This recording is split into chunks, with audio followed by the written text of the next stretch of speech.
How we doing, my brothers and sisters in Christ? Welcome back. This is End Time Watchman, Brother Patrick. My wife and I want to thank you so much for the outpouring, the support, the prayers, reaching out. Thankfully, there's no good consolation in death, but knowing that she was a believer, my mother-in-law passing, knowing that she was a believer, and I mean, the evidence, Repo Man 64, Brother Mike was talking about this, that when you get saved, there will be evidence of your salvation. And I mean, we're going through her apartment right now, and I mean, I am filling up boxes of Bibles. I am finding journals with this her stuff. I never knew that I knew she loved the Lord, but I never knew like the amount of studying that she was doing, and this like highlighting salvation verses and just writing page after page after page. I'm filling up notebooks of how much she loved the Lord and just her favorite verses, and that's what he's talking about. There's evidence of salvation. Things that you used to do, you might not do anymore. That's not a works-based salvation. It's meaning once you are saved, there will be evidence of you being saved, and so we have that hope that we know that she's in heaven, 100%, no question, no doubt about it, and we're going to use, they left my wife in charge of, finding the pastor because a lot of her family are not saved. But we're going to use this, and we're going to talk to the pastor today. Um, we want to use this as a means of saying if you want to be with her again, the only way to do it is to become, a Christian, to become a believer. So we're going to tie that in to the message of is that called the eulogy? So, don't let nothing, go to waste. We're going to take this opportunity to glorify God and hopefully bring more family members on board the ark before it's too late. And if not, at least plant that seed of salvation. So when the rapture does happen and they realize that this was all true, then they'll become hopefully tribulation saints. So, um, still studying. I haven't had as much time as I normally do. Like I said, we had 7 days to clean out our apartment, and we're not done yet. And that's meeting. That's in between meeting with the funeral director, meeting with the pastor, and setting all that up, getting picture boards together. It's been a lot, but it's fine. It's bringing the family close together. And like I said, it's just we're going to take this opportunity to glorify God. So let's get into what I want to show you. Let's go here. So remember this, and I know this was a huge sign, and it's kind of like a lot of people forgot about it. But to me, this is one of the bigger signs we've had in a long time. So this is showing that those believe they were the blood moons, all pointed to January 11th or 111 as the midpoint. You can see that, there's exactly 45 days on the left and 45 days on the right. And you go down, they all point to January 11th as the midpoint. So I said, okay, what is this trying to show us? What can I get from this? Because I don't think we gleaned enough out of this as that we should. So I went back to my story of Moses, Aaron, and Miriam because I know there's so much more there. I know the day of Adar 7 has passed, but remember they mourned for Moses for 30 days. So the story is definitely not done, and I keep finding more out, so I know it's pointing to the story Moses, I believe, for the rapture. So let's go here. So this is Moses and Strong's. It's 4872. And by the way, 48 plus 72 is 120. The age of Moses at death, representing once again the 120 of Jubilee. It's all there. So right here, Moses, a great Israelite leader, prophet, and lawgiver. Now look at the word origin. I believe it's Mashah. And so believe it's 4871. Let's go there real quick. So Moses, the original root word of Moses, means to draw out, a primitive root to pull out, literally or figuratively, to draw out, to literally pull out is what Moses means. That's like, okay, so that's like 100% rapture, um, like typology right there. So then I started looking at the Miriam, Aaron, and Moses. And I was like, I wonder what the days are between the day of their death, because that's what we look at as the 7-year timeline for the rapture and the tribulation. So let's go here. So Miriam died on March 26, which is Nisan 10. That's the day that they entered the promised land, but she died exactly 1 year to the day before they entered the promised land. So, and then Aaron died on 1 Av, which is July 15th, July 16th, depending if it was sundown, sunset. So I looked at it, and it's 111 days, 111, just like the 111 pointing back to the blood moons. And I'm like, okay, well, that's interesting. I bet that's a coincidence. So I said, well, let's go from another date of death to another. So this is Miriam to Aaron. So now I went from Aaron to Moses, and you get 222. So it's a 111 plus 111. And I said, okay, well, that's really interesting. Now I have to do from Miriam to Moses, and you get 333. So you get 111, then you get 111 plus 111, and now we got 111 and threefold. So this number 111 is very significant, and this timeline is very significant. It's showing us something. I haven't quite 100 figured it out, but I know that I believe the story of the rapture can be found in this story, and the timeline of the tribulation is within the story too. So I wish more people would look into it, because there's definitely more to pull out of this. So remember, they mourned for Moses for 30 days. So I went from, in a leap year, it was probably February 22nd or 222, and I went out 30 days because they mourned for him for 30 days, and you come to March 23, so 323, which is 1 month, 1 day. And so that would give them the 3 days that the Lord told Joshua to prepare yourself before you enter into the promised land. That would take you to Nisan 10, which is March 26. So I went 3 days before that, because this would be the days that the mourning for Moses had ended on March 23rd, 323, which is the same forward and backwards. I thought that was kind of neat.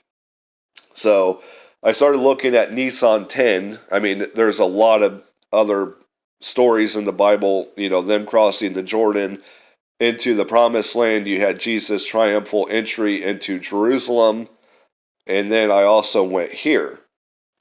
Now this is Ezekiel 40, and it says, in the 5 and 20th year of our captivity, in the beginning of the year. So this is the beginning of the year. Remember, they moved the head of the year to Nisan, from Tishri to Nisan, and that's in Exodus 12, I believe. In the 10th day of the month, so the first month, 10th day, that would be Nisan 10, and on Repo Man's calendar, that would be March 26. Now, why is that significant? In the 14th year after the city was smitten, in the selfsame day, the hand of the Lord was upon me and brought me thither. In the visions of God brought he me into the land of Israel, and set me upon a very high mountain, which I believe might be Mount Moriah, where the temples are built, by which was the frame of a city on the south. And he brought me thither, and behold, there was a man, whose appearance was like the appearance of brass, with a line of flax in his hand, and a measuring reed. And he stood in the gate.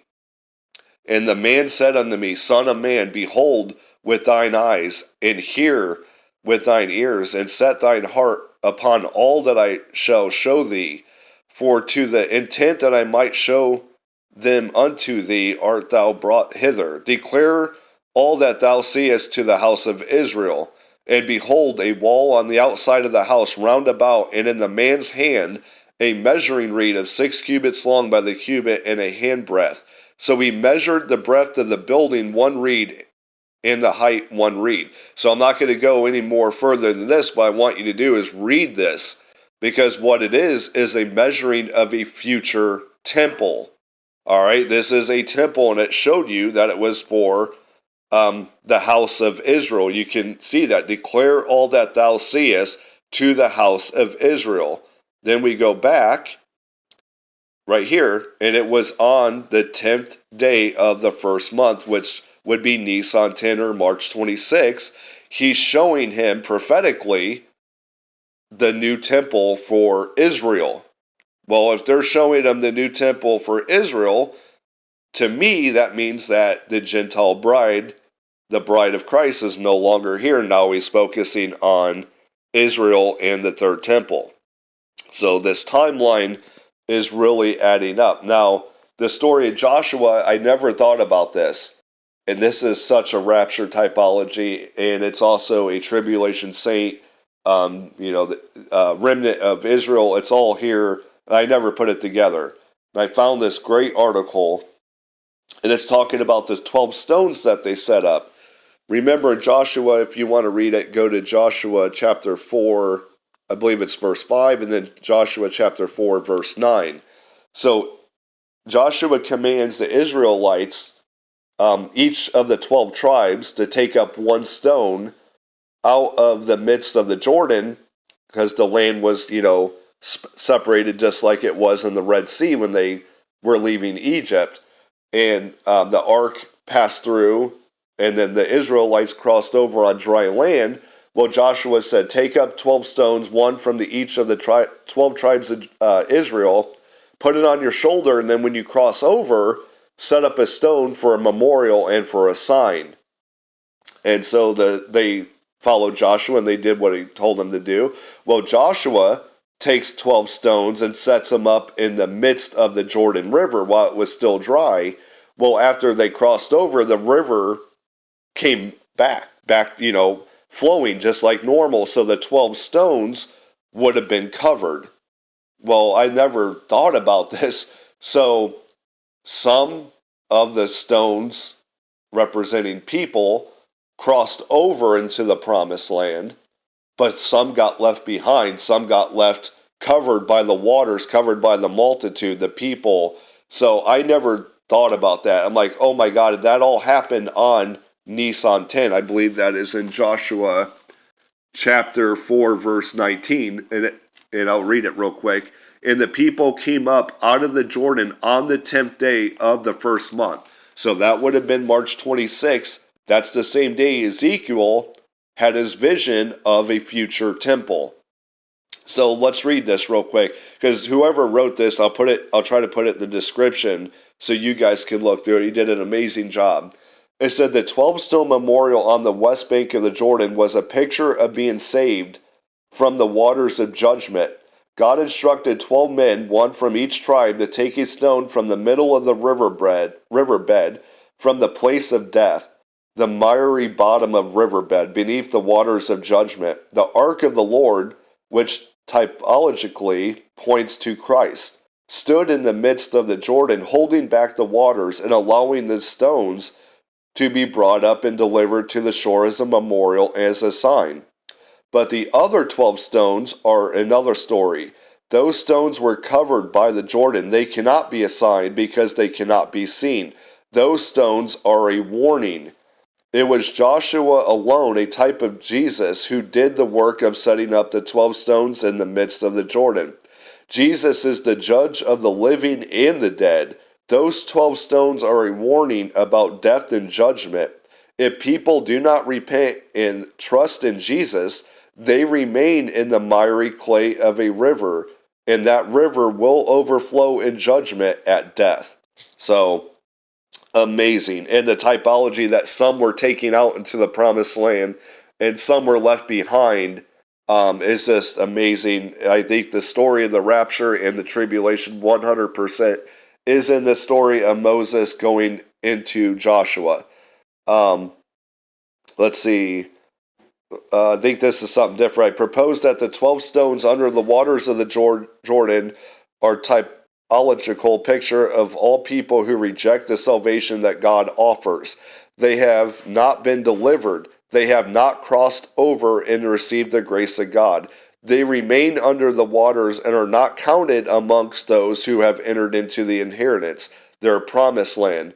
And then symbolically throughout the Bible, water is a picture of the wrath and judgment of God, the flood, the Red Sea drowning of the Egyptians, Jonah going under the waters, etc. Even the name of the river Jordan implies judgment, and it has the Hebrew there, which means that Jordan has a meaning of spreading or spread judging, is what the Jordan comes out to in Hebrew.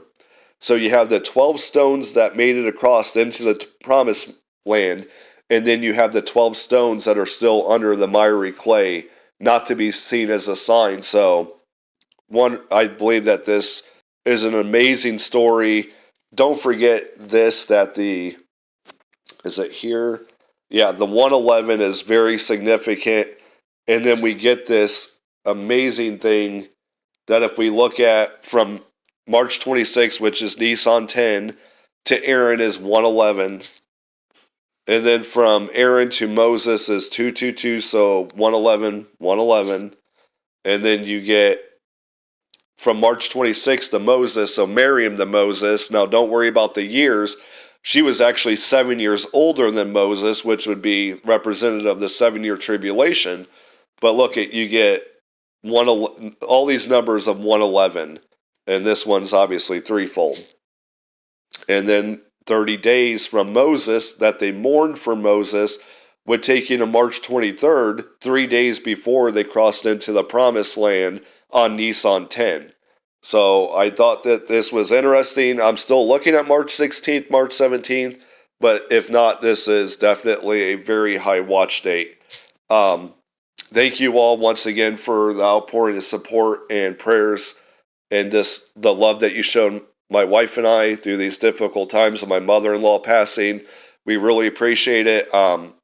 Like I posted in my community, if you are able to give even $1, $5, she did not have life insurance, so we're dealing with the burden of her funeral. Please, I'll put a link of the GoFundMe in the description of this video. Like I said, if you can't donate, don't worry about it. It's not what it's about. The prayers and everything are enough. But if you are able to give, even $5 helps out. I will put the link to help out the family. Thank you guys. God bless you.